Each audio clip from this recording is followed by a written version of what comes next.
Welcome to Goynar Rani. Please subscribe. Press the bell icon. আমি রাজেশ্বরী, আপনারা দেখছেন গয়নার রানী।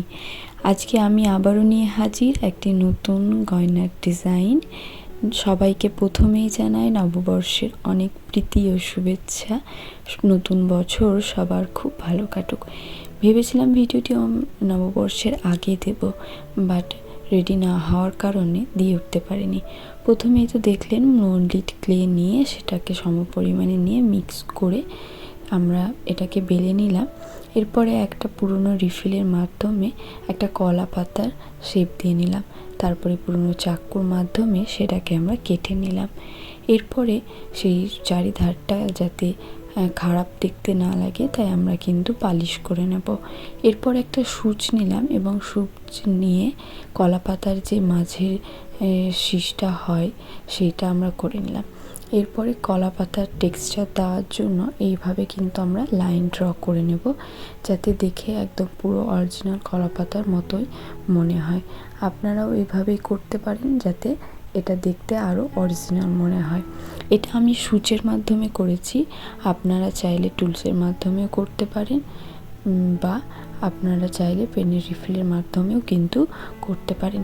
এরপরে আমরা একটু খাঁজ কাটা করে নেব। কলা পাতায় যখন কলা পাতাটা একটু হালকা ছিঁড়ে যায় তখন কিন্তু ঠিক এই রকমই দেখতে লাগে, তাই আমরাও এইভাবেই করে নেব। আশা করছি আপনাদের এই কলা পাতার বানানোর প্রসেসটা খুব সহজ লেগেছে এবং আপনারাও কিন্তু খুব সহজেই এটি বানাতে পারবেন। এরপরে কলা পাতার উপরে আমরা একটা স্বস্তিক রাখবো, তাই জন্যই দেখুন আমি একটা ক্লেকে লম্বা করে নিয়ে এইভাবে হাত দিয়ে প্রেস করে করে কিন্তু স্বস্তিকটা বানিয়ে নিচ্ছি। আমরা একটা সাইড আপনারা ভালোভাবে খেয়াল করলে বুঝতে পারবেন বেশি সরু করেছি এবং একটা সাইড একটু ভোঁতা রেখেছি। একই রকমভাবে আমরা দুটো করে নেব এবং মাঝখানে একটা কিন্তু রাউন্ড করে নেব। পিছন দিকে আমরা গ্লু লাগিয়ে, আমি এখানে ফেব্রিক গ্লু ইউজ করেছি, আপনারা চাইলে অন্য কোনো গ্লুও ইউজ করতে পারেন, বাট এটা ক্লে জুয়েলারির ক্ষেত্রে কিন্তু বেশি ভালো। আমরা এভাবে লাগিয়ে নিলাম এবং মাঝখানে একটু গ্লু দিয়ে আমরা কিন্তু সেই গোল যে বলের মতন বানিয়েছিলাম সেটাও বানিলাম এবং ভালোভাবে আমরা আঙুল দিয়ে সেটাকে স্মুথ করে নিলাম। এরপরে আমরা দুটো ফুটো করে নেব, যেহেতু আমরা নেকলেসটাকে গাঁথবো সেই কারণে। এরপরে আমরা এটাকে হাফ ড্রাই হয়ে গেলে বা ফুল ড্রাই হয়ে গেলে আমরা কালার করব।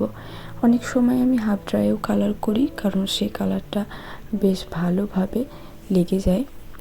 অনেকেই আছেন যারা আপনারা এখনও জুয়েলারির উপর ভার্নিশ করেন না, যারা নিজের জন্য বানান, তারা কিন্তু এরকম যখন হাফ ড্রাই হয়ে থাকবে তখন কালারটা করতে পারেন। কালারটা অনেকটা সময় পর্যন্ত লাস্টিং করে। আর যারা ভার্নিশ করবেন তারা ভালোভাবে শুকিয়ে নিয়ে কালারটা করতে পারেন। আপনারা দেখলেন আমি একটা গ্রিন কালার দিলাম এবং তারপরে উপর থেকে ইয়েলো কালার দিলাম।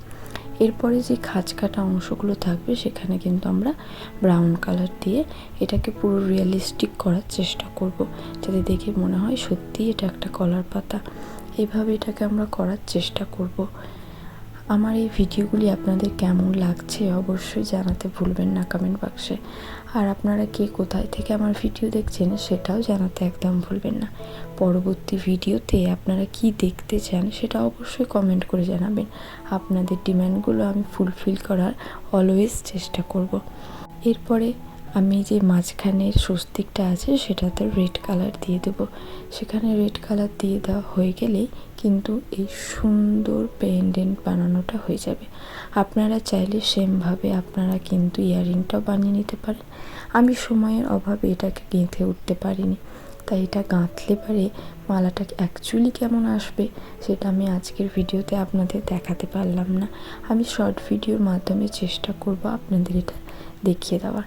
আজকের ভিডিওটি আপনাদের কেমন লাগলো জানাতে একদম ভুলবেন না। ভালো লাগলে আপনাদের বন্ধুদের সাথে শেয়ার করে দেবেন। চ্যানেলটি অবশ্যই সাবস্ক্রাইব করে দেবেন এবং পাশে থাকা বেল আইকনটি প্রেস করে দেবেন সবার আগে নোটিফিকেশান পাওয়ার জন্য।